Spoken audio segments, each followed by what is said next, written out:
que ele existiu? Era uma pessoa de verdade? Ou era só uma metáfora? Dessas de arrepiar os pelos do braço mais do que qualquer alma penada faria. Nesse vídeo nós vamos falar sobre casamento, carreira, feminismo, complexo de Édipo, porque hoje vamos falar sobre o fantasma da ópera.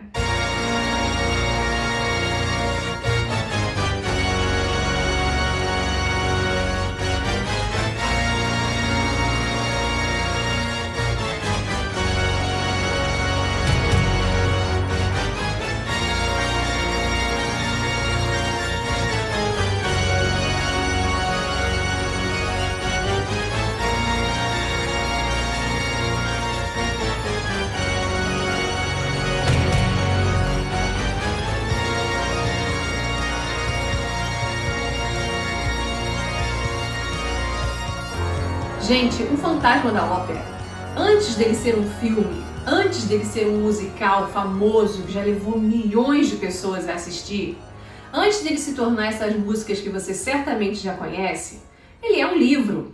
Foi um francês, o Gaston Leroux, que escreveu esse livro em 1909. E ele se inspirou numas histórias bizarras que contavam sobre o prédio da Ópera de Paris, o famoso prédio da Ópera Garnier, que é uma das atrações mais visitadas de Paris ultimamente, quer dizer, antes do coronavírus. E já que ele se inspirou nessas histórias bizarras, eu vou começar aqui contando a história do prédio da Ópera de Paris para vocês. E é desde Luís XIV, lá em 1669, que Paris já tem a sua ópera. E se nós estamos falando que a primeira ópera de Paris é de 1669, é natural que ela tenha mudado várias vezes de prédio.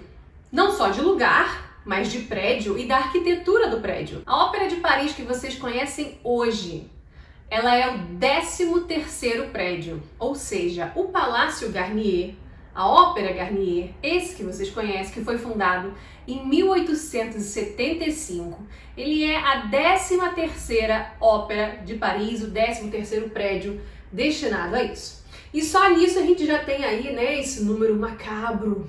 Como vocês sabem, tem muita gente que não gosta do número 13. Eu não tenho o menor problema com isso, sempre vivi na casa 13 a minha vida toda.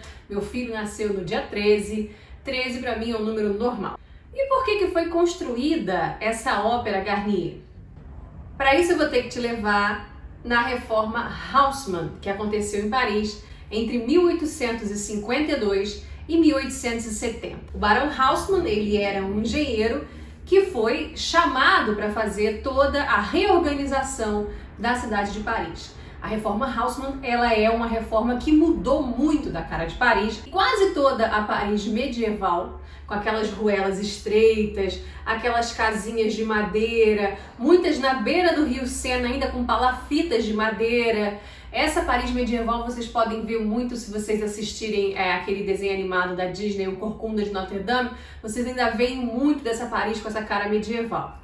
Bom, medieval e renascentista e do início da Idade Moderna. O que importa é que a cidade ela foi crescendo dessa forma, nessa estrutura urbana, até que chegou no século XIX e resolveram fazer toda uma reforma urbana que mudasse a cara da cidade, que aumentassem as ruas da cidade, fizessem grandes avenidas, que modernizassem a cidade. Porque como vocês sabem, o século XIX era um século que acreditava muito na modernidade, na civilização, em apagar um passado que eles não gostassem tanto assim, então um passado que era sombrio, obscuro, cheio de doenças, com ruelas estreitas e rato passando. Então inúmeros bulevares foram criados. O que são bulevares? Bulevar, gente, são essas ruas enormes que eu estou falando para vocês que foram surgindo em Paris. Várias casas foram demolidas, várias ruelas estreitas foram demolidas e esses grandes bulevares foram abertos e prédios mais modernos foram surgindo. Ou seja, a Paris que você conhece hoje, quando você vai lá visitar, ela não é uma Paris muito antiga. Ela já é uma Paris de pelo menos de 1860. Mas mesmo assim, muitos dos prédios que vocês veem hoje, eles são de 1890, 1900 e pouco, porque alguns deles ainda foram construídos mais pra frente, porque vocês sabem que não é de primeira quando você abre uma avenidona que você já constrói tudo. Então a gente pode dizer que a Paris que você conhece hoje, embora existam muitos prédios antigos ainda, como a Catedral de Notre-Dame, que é medieval, e outras inúmeras igrejas e demais prédios públicos que são sim medievais, ou são do século XVI, do século XVII, do século XVIII. Embora você ainda encontre isso em Paris, de maneira geral, o traçado da cidade e os prédios da cidade são referentes a uma cidade da segunda metade do século XIX, por causa da reforma Haussmann. Nessa época, quem era o imperador lá na França era o Napoleão III, que é sobrinho do Napoleão que vocês bem conhecem. E esse período pelo qual a Paris, que vocês conhecem, passou pela reforma Haussmann, é conhecido como Segundo Império na França. Um período de muita ostentação. Napoleão III e a esposa dele, a Eugénie, são conhecidos como reis ostentatórios. E, obviamente, que a ópera que estava sendo construída nesse período é um prédio de abafar.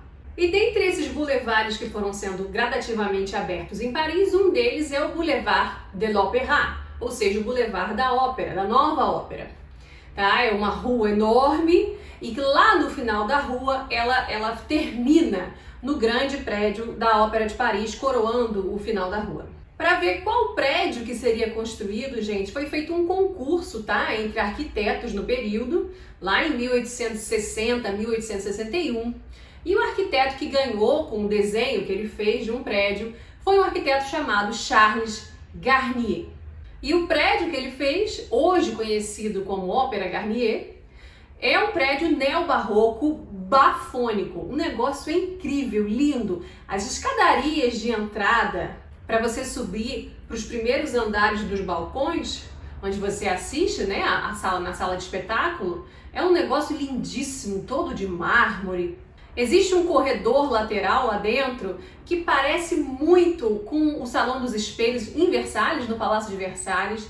O negócio é simplesmente bafônico. Inclusive, a Ópera de Paris, você pode visitá-la mesmo que você não vá assistir nenhum espetáculo, tá? Você pode ir lá e existem alguns horários de visitação, é um preço mais barato do que você comprar um ingresso para assistir o espetáculo, e você pode fazer a visitação do prédio. Você vê não só essas áreas comuns, essa escadaria, esse corredor todo dourado, como você também vê a própria sala de espetáculo, que é toda vermelha e dourada, com o teto pintado, coisa maravilhosa. Hoje em dia a pintura é do Chagall, do Marc Chagall, mas quando foi fundado a pintura não era essa, era outra.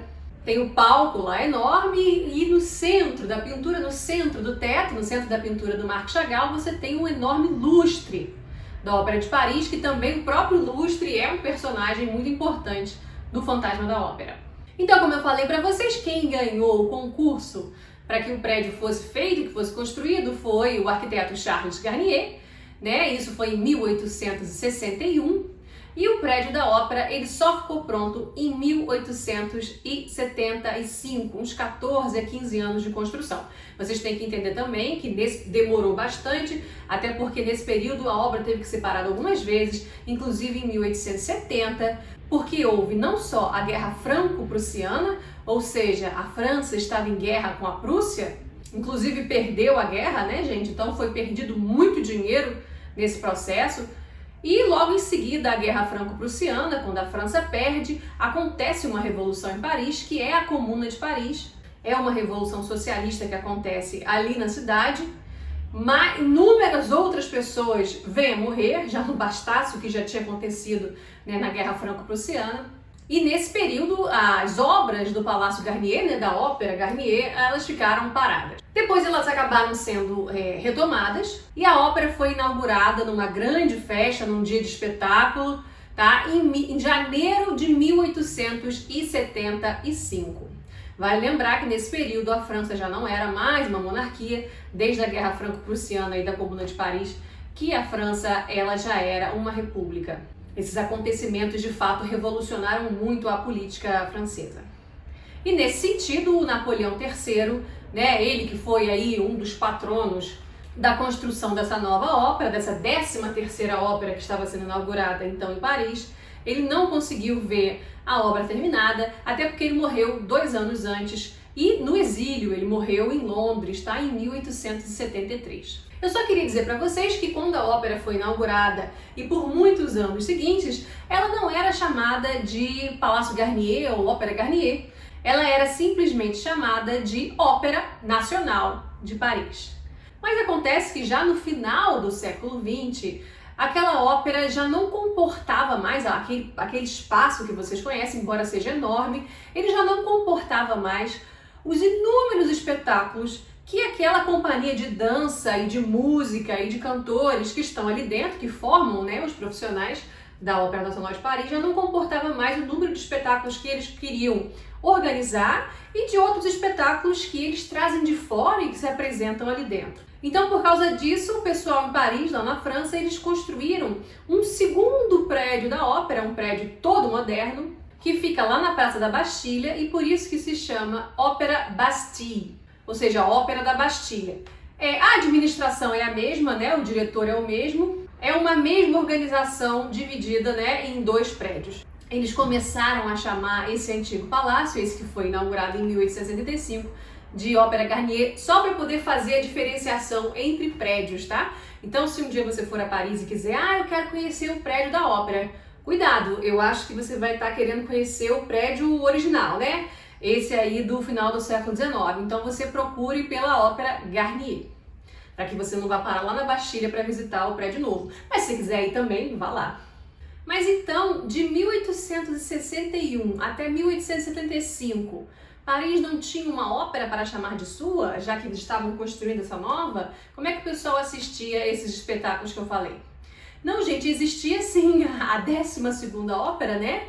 O 12º prédio existia sim, estava em funcionamento e ele ficava na rua Le Pelletier. Por isso que essa antiga ópera, né, antes do Palácio Garnier ser construído, se chamava Ópera Pelletier. Inclusive, aqueles inúmeros quadros que vocês conhecem do Edgar Degas, que pintava aquelas bailarinas, as famosas bailarinas, foram quadros pintados, né, dentro da Ópera Le Pelletier. Então, todas as vezes que vocês virem essas bailarinas dançando, sobretudo um quadro famoso, que é uma sala de ensaio, que tem um professor junto com elas, e elas estão ensaiando uma aula na Barra, vocês saibam que isso era dentro da Ópera Le Pelletier, tá? E aí, quando a ópera, essa 13ª ópera do arquiteto Garnier fosse inaugurada, a Le Pelletier, então, seria transformada em algum outro prédio de espetáculos. Acontece que, gente, isso nem vem acontecer, na verdade, porque em 1873, 2 anos antes da Ópera Garnier ser inaugurada, a Ópera Le Pelletier, ela sofreu um grande incêndio. E aí que vem mais uma das bizarrices da história. Diz a lenda que nesse incêndio, o incêndio é verdade, e muita gente morreu, é verdade. Mas diz a lenda que um músico famoso da ópera, né, da Ópera de Paris na época, teve o rosto muito queimado lá no incêndio da Le Pelletier, e a namorada dele, ou a noiva dele, que era uma bailarina, morreu queimada lá dentro. E aí ele fugiu transtornado do incêndio, foi andando em direção ao canteiro de obras da nova ópera, que já estava quase pronta, que só faltavam 2 anos para ser inaugurada, né, a Ópera Garnier, e se escondeu lá dentro do canteiro de obras. Mas como o prédio já estava quase todo pronto, ele foi se escondendo nos subsolos da Ópera de Paris. E eu não sei se vocês sabem, mas a Ópera Garnier, quando começaram as construções, né, o arquiteto, inclusive o senhor Garnier, ficou muito espantado, porque o lençol freático que passava ali perto, até porque tá bem próximo do rio Sena mesmo, né? O lençol freático tinha muita água e eles tentaram bombear essa água para fora, né? Para que não ficasse dando infiltração dentro da ópera, que o prédio não imagina o prédio cair. Então eles tentaram bombear bastante a água para fora, não conseguiram tirar toda a água que eles queriam tirar. Então o Garnier ele teve uma ideia um tanto bizarra, sobretudo para a época, era um tanto bizarra. Ele resolveu construir ali no subsolo do teatro, no subsolo da Ópera de Paris. Isso é verdade, isso existe até hoje. Vou mostrar aqui fotos para vocês e vídeos para vocês. Ele resolveu criar umas piscinas, uns tanques. Algumas pessoas diziam que eram canais, quase como se fossem rios. E ele resolveu colocar essa água que ele não conseguia drenar, ele resolveu deixar que ela vazasse lá para dentro dessas piscinas, desses tanques. Assim ela ficaria contida naquele ambiente, não vazaria, né, para fora, para a rua e para o prédio. E essas grandes piscinas, elas ficam exatamente embaixo do palco, bem lá no subsolo. E elas são usadas até hoje, elas são usadas pelos bombeiros de Paris, eles fazem treinamento lá dentro, treinamento de mergulho. Porque volta e meia, vocês sabem que os bombeiros de Paris, volta e meia, tem que mergulhar no Rio Sena, super escuro. Esses tanques, eles são esvaziados e limpos, porque cria muito limo, a cada 25 anos. O tal do Gaston Leroux, que é o autor do livro O Fantasma da Ópera, ficou bastante impressionado com essas histórias todas que ele estava ouvindo. Vejam, essa nova ópera de Paris é a 13ª, ou seja, já é o número 13. Além disso, a ópera anterior, a Le Pelletier, ela pegou fogo e destruiu o rosto de um suposto músico que se escondeu lá embaixo, né, nesse subsolo dessa nova ópera de Paris, e ainda perdeu a noiva dele, a namorada dele, que era uma bailarina. E depois, 2 anos depois que esse suposto homem se escondeu lá embaixo no subsolo da ópera de Paris, né, 2 anos depois ela foi inaugurada, e todo mundo dizia que estranhos fenômenos aconteciam na ópera de Paris. Dizem que esse homem que se escondeu lá embaixo, ele veio a morrer lá embaixo mesmo. Nós temos vários funcionários da ópera que diziam que ouviam vozes, que ouviam sussurros. Uma das cantoras da ópera, vejam, teria dito que uma estranha voz lhe dava aulas de música. Que coisa estranha, né, gente? Uma estranha voz lhe dava aulas de música. Mas o fenômeno mais conhecido, porque esse é de verdade mesmo, esse daí eu posso garantir para vocês, é que em 1896, o contrapeso do lustre, contrapeso é justamente o que segura o lustre lá em cima, vocês sabem, o lustre é aquele negócio todo de vidro. Alguma coisa aconteceu com aquela corda, que ninguém sabe o que é, mas em 1896, tem até jornais da época, eu vou trazer aqui a imagem para vocês verem, aquilo se rompeu e o contrapeso caiu em cima de uma pessoa que estava na plateia e matou esta pessoa. Isso é de verdade. O que eu não posso confirmar para vocês é a lenda que diz que a pessoa que morreu estava sentada na cadeira número 13. Muitas pessoas diziam que foi o fantasma da ópera que cortou a corda para que o lustre caísse. E essa é uma das cenas célebres do Fantasma da Ópera. Então, influenciado por tudo isso, Gaston Leroux resolveu escrever um livro que é uma grande história de amor, densa, profunda, cheia de significados, né? São camadas de entendimento e de metáforas que existem ali dentro. Então a história que o Gaston Leroux criou é a seguinte: existia uma pessoa, um bebê que nasceu deformado, com metade do rosto deformado, e por causa disso foi rejeitado pela mãe. Então, o primeiro ponto que eu quero que vocês vejam é isso, a rejeição materna. Então, ele viveu à margem da sociedade, até que ele foi se esconder nos subsolos da Ópera de Paris e lá foi vivendo. O nome dele era Eric, ele tinha esse rosto deformado, ele não aparecia para ninguém, mas mesmo assim usava uma máscara com medo de ser visto por alguém para que a pessoa não levasse um susto com o rosto dele.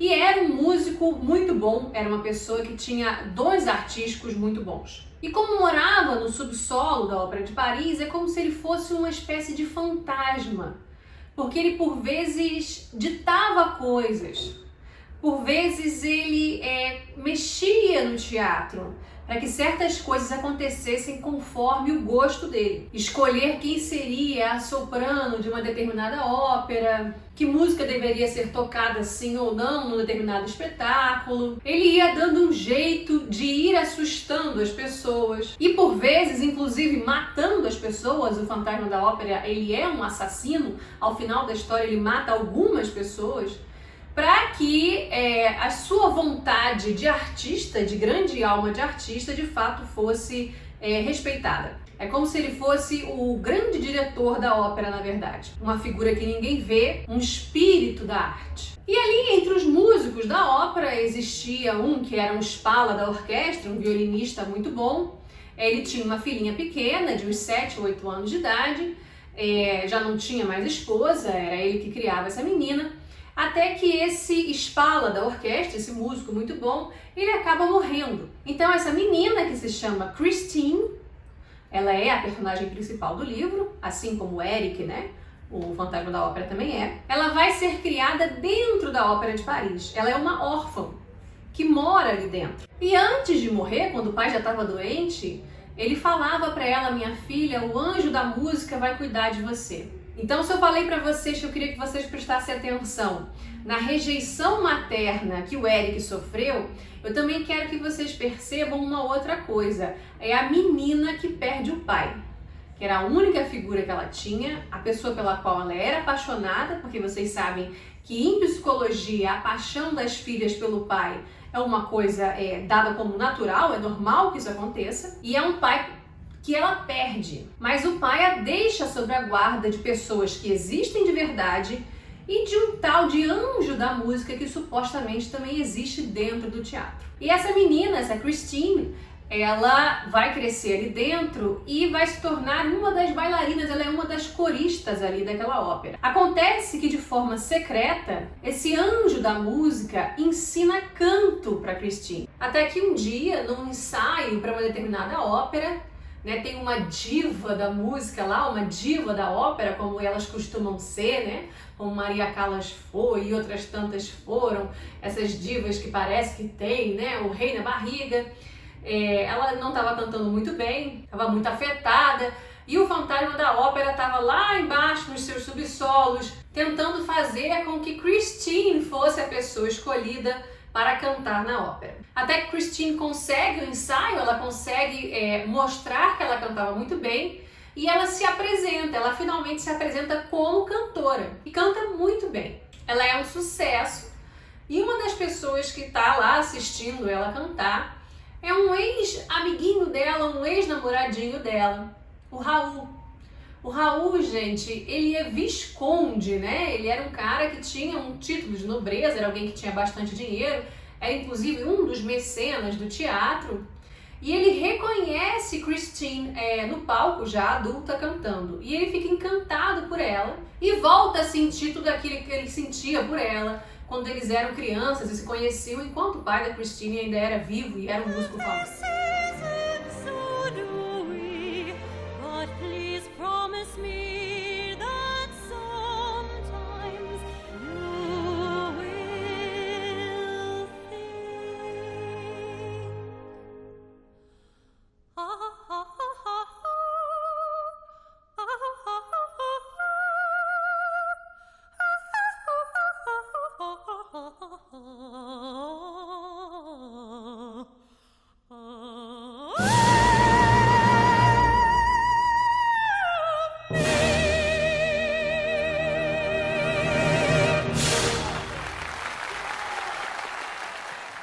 E aí ele vai se reaproximar da Christine e eles vão ter um romance, o que vai gerar muitos ciúmes no Eric, o fantasma da ópera. E é nesse sentido que o personagem da Christine é um personagem que vive entre dois mundos. Ela vive no mundo da arte, em que ela passa o tempo inteiro ensaiando com esse anjo da música. E como vocês sabem, como toda arte que é bem feita, que é bem praticada, demanda muito tempo. Então são muitos os ensaios, as horas de ensaio, o tempo da vida dela que ela dedica àquilo. Como todo artista que é muito bom naquilo que faz, a arte lhe drena a vida praticamente inteira. Embora ela gostasse disso, porque ela tivesse talento e morasse ali no teatro, e porque o pai era músico também, apesar disso ela queria também viver uma outra vida, né? Esse mundo normal em que as pessoas vivem, onde as pessoas têm namorado, onde as pessoas se casam, onde as pessoas têm filhos, né?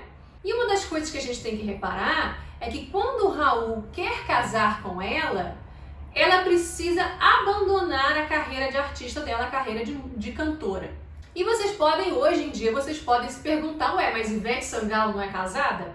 Ana Botafogo não era casada? Fernanda Montenegro não era casada? Sim, gente, mas isso é hoje em dia, né? É no século XX.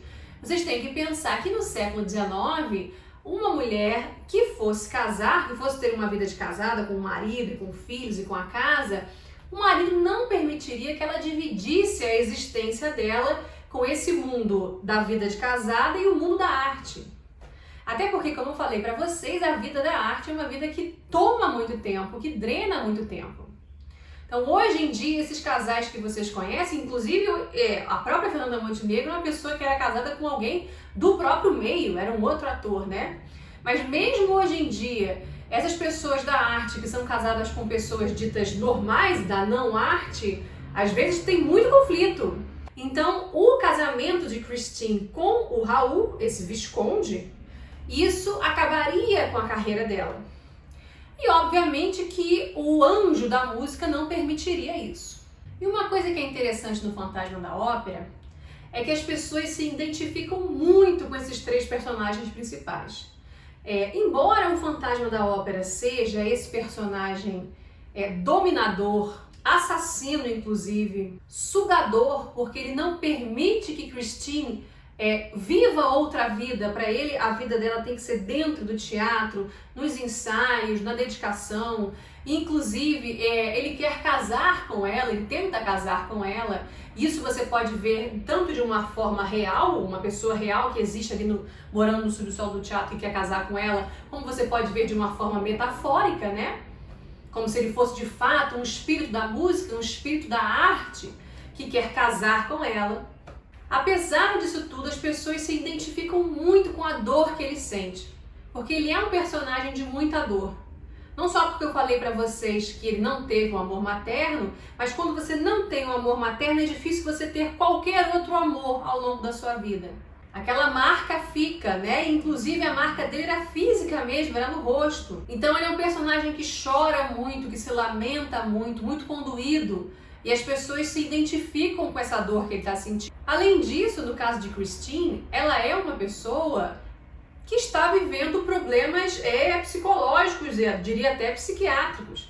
Se vocês pararem para pensar, tem até uma amiguinha dela, uma coleguinha dela que é corista lá, bailarina junto com ela, que fica preocupada com ela. Afinal de contas, Christine está sempre com a cara assustada, vive sempre branca, pálida, porque ela está sempre vendo coisas. Ela escuta vozes, ela vê coisas. E cada vez mais essas vozes e essa pessoa que aparece para ela tem se tornado cada vez mais incisiva e violenta.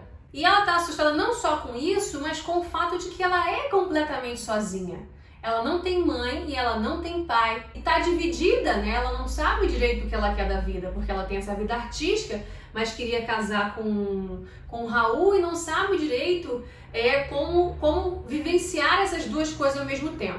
E os homens também se identificam muito com o Raul, com o personagem desse visconde, porque é muito comum que os homens, ao encontrarem uma mulher em situação vulnerável, então muitos homens se identificam com esse papel protetor que o Raul tem, porque o Raul tem esse papel. Mas eu quero falar para vocês agora, neste momento, sobre o musical que foi feito na década de 80. Como eu falei para vocês, isso era um livro. E depois de livro, ele se tornou filme, várias vezes por sinal. Tem um filme mudo, preto e branco e mudo, de 1925. Depois tem um filme da década de 40. Até que em 1986, um compositor britânico chamado Andrew Lloyd Webber, gravem esse nome, Andrew Lloyd Webber, ele resolveu pegar o livro do Fantasma da Ópera e fazer um musical. Como ele é compositor e ele está fazendo um musical, além dele fazer o roteiro da peça de teatro, porque o musical é uma peça de teatro, só que cantada, ele fez as músicas para todas essas cenas que eu tô falando para vocês, que são profundas e cheias de significados no livro. E as músicas são lindas, sério, simplesmente lindas. E ele chamou algumas pessoas, né, houve alguns letristas que escreveram as letras das músicas. E o que eu queria mostrar para vocês sobre a letra das músicas desse musical é que elas são muito pertinentes, elas casam direitinho com essas metáforas e com essas ambiguidades da história. E é um negócio de arrepiar os pelos do braço, cara. E esse Andrew Lloyd Webber, ele era casado nada mais, nada menos do que com Sarah Brightman. Vocês conhecem Sarah Brightman? Eu vou deixar a Sarah Brightman cantando aqui para vocês ouvirem só um pouquinho quem é. Esse daí sim é a verdadeira Angel of Music, o anjo da música.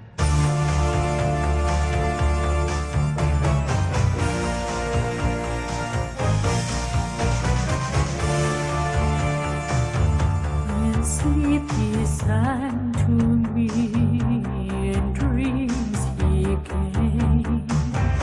That voice which calls to me and speaks my name. And do I dream again? For now I find the phantom of the opera is here inside my mind. De Sarah Brightman, ela é uma soprano também britânica, tá?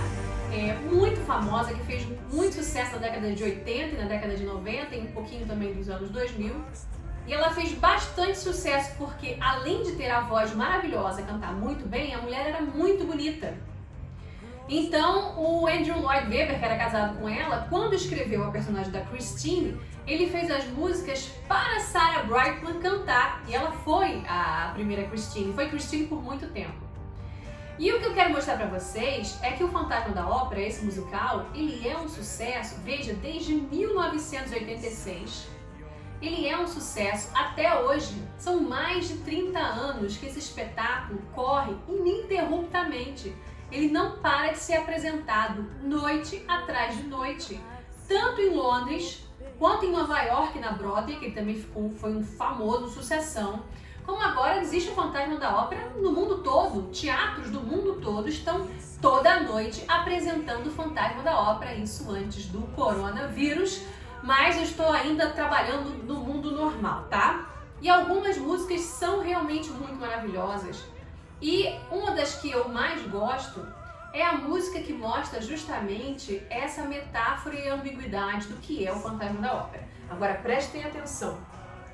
O Fantasma da Ópera, você pode entendê-lo tanto como uma pessoa que mora lá no teatro e que quer de fato casar com Christine, veja só. Mas ele também é a metáfora do anjo da música, ou seja, do espírito da arte.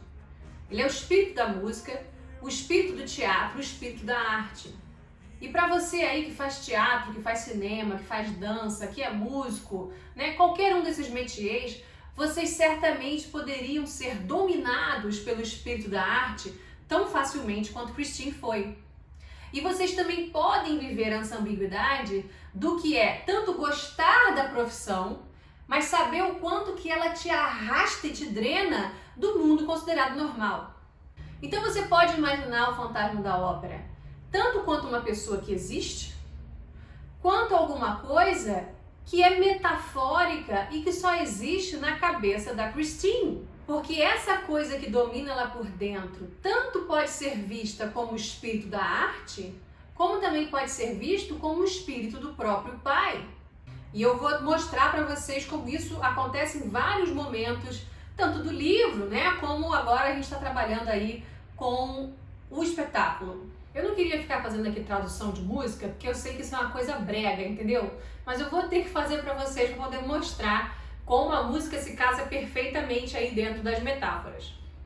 Então, por exemplo, na música mais famosa, que se chama O Fantasma da Ópera, que é um dueto que a Christine canta junto com o Fantasma da Ópera, lá embaixo, porque ele leva ela lá embaixo naqueles subterrâneos, que justamente tem o lago, né? E aí ela fala, In sleep he sang to me, in dreams he came, ou seja, no meu sono ele cantou para mim, nos meus sonhos ele veio. The Phantom of the Opera is there. There onde? Ou seja, o fantasma da ópera está lá. Inside my mind, ou seja, dentro da minha mente. E aí o fantasma canta, Sing once again with me our strange duet. Cante de novo comigo o nosso estranho dueto. Mas por que estranho dueto? É porque justamente não é um dueto. É um solo. Tudo se passa na cabeça da Christine. Ele de fato não existe enquanto pessoa, nessa perspectiva da metáfora de espírito da arte, né, de anjo da música. E a parte que eu mais gosto é a parte em que ela fala I am the mask you wear. Eu sou a máscara que você veste. Veja, a Christine fala, eu sou a máscara que você veste. Ou seja, ela o esconde. Se ela o esconde, é porque ele vive dentro dela. E aí o fantasma responde: It's me they hear, ou seja, sou eu que eles escutam. Ela é a máscara e toda vez que ela canta, na verdade é a voz dele, que é o anjo da música, que é o espírito da arte. Those who have seen your face draw back in fear. I am the mask you wear. It's me they hear. My spirit and my voice in one combined. The phantom of the opera is there inside my heart.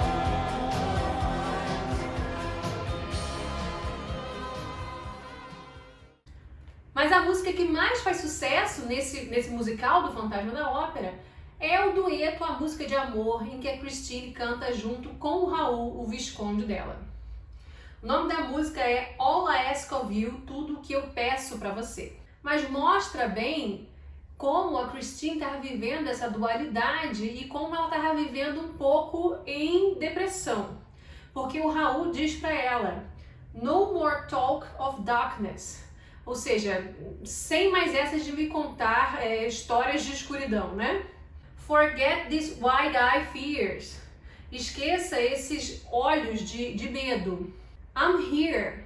Nothing can harm you. Eu estou aqui, nada pode te machucar. Aquela figura que eu mostrei para vocês do homem protetor que ele encarna, né? Que ele quer ser.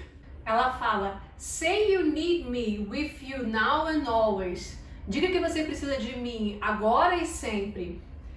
Promise me that all you say is true. Essa é a parte mais bonita. Promete para mim que tudo que você está falando é verdade. That's all I ask of you. É tudo que eu peço para você, né? Que o que você esteja dizendo para mim é verdade. Até porque ela vai abandonar a carreira dela, ela vai abandonar o teatro para ficar com ele. Então, não pode ser coisinha passageira da cabeça dele, tem que ser de verdade mesmo. That's all I ask of you. E aí ele fala: Let me be your shelter, deixa que eu seja o seu abrigo. Let me be your light, deixa que eu seja sua luz. Talk of darkness, forget these wide-eyed fears. I'm here, nothing can harm you. My words will warm and calm you. Let me be your freedom. Let daylight dry your tears. I'm here with you, beside you, to guard you and to guide you. Say you love me every waking moment. Turn my head with talk of summertime.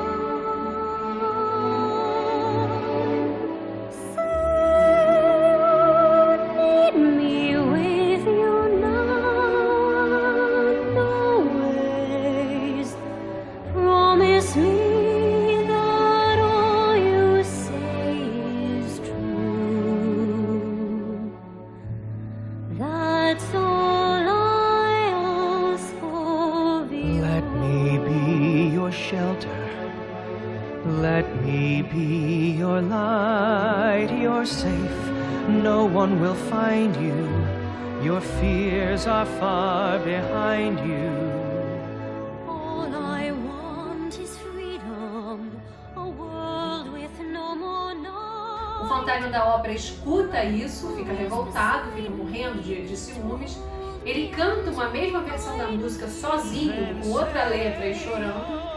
E promete vingança, né? A intenção dele é matar o Raul, não permitir que a Christine saia do teatro, né? Que abandone a arte.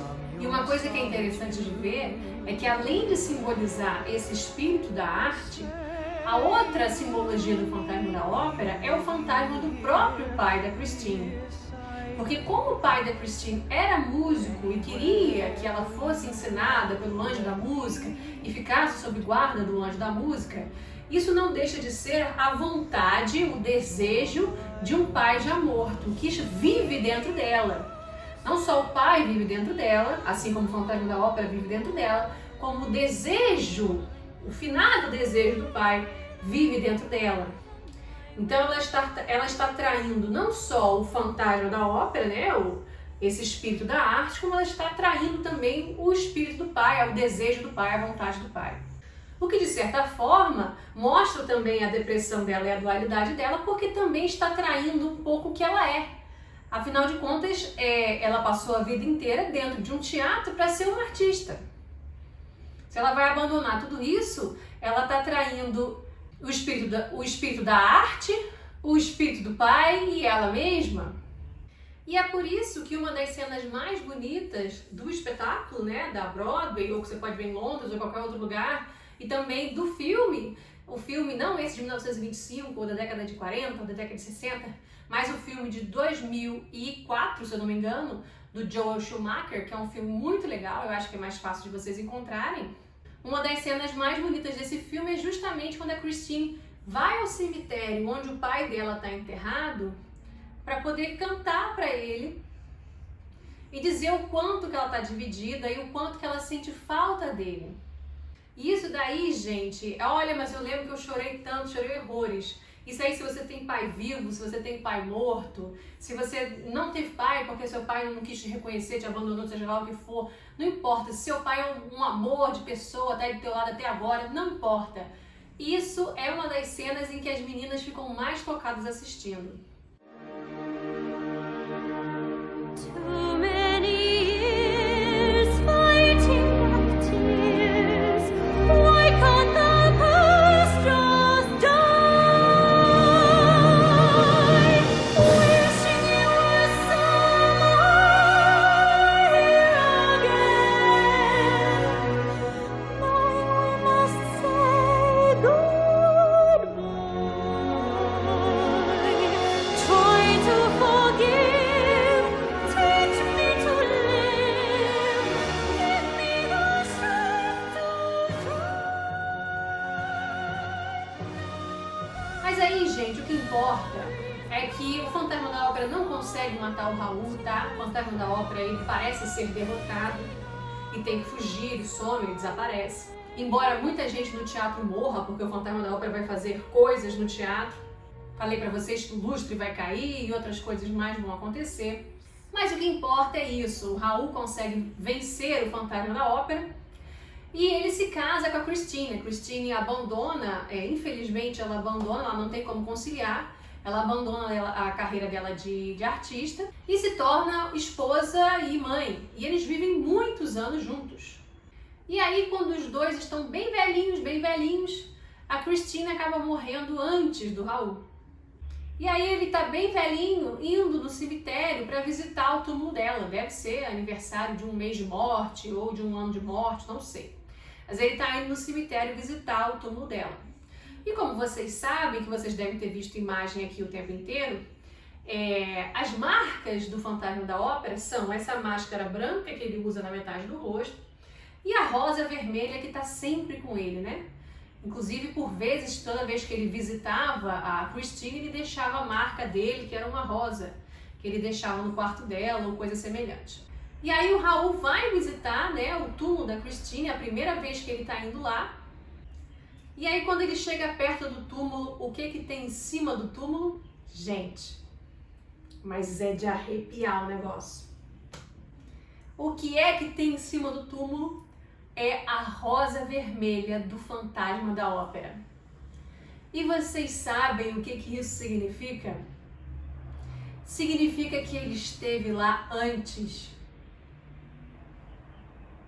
Ou melhor, significa que ele nunca saiu de lá e que ele sempre esteve dentro dela. Olha, mas isso é um negócio que me deixa... Por mais que o Raul tenha tentado tirar ela dessa vida de artista que ela tinha, a arte não morre dentro de você. Então, se você aí é ator, cantor, bailarino, seja lá o que for, artista de circo, você vai reconhecer isso muito bem e também vai se arrepiar igual eu me arrepio. Você jamais arranca alguém da arte. Você pode até tirar a pessoa fisicamente de lá, mas a arte continua inside your mind. Então é isso, pessoal. Eu espero que vocês tenham gostado, tá? Tá aí uma dica de filme para vocês assistirem. O Fantasma da Ópera de 2004, do Joel Schumacher.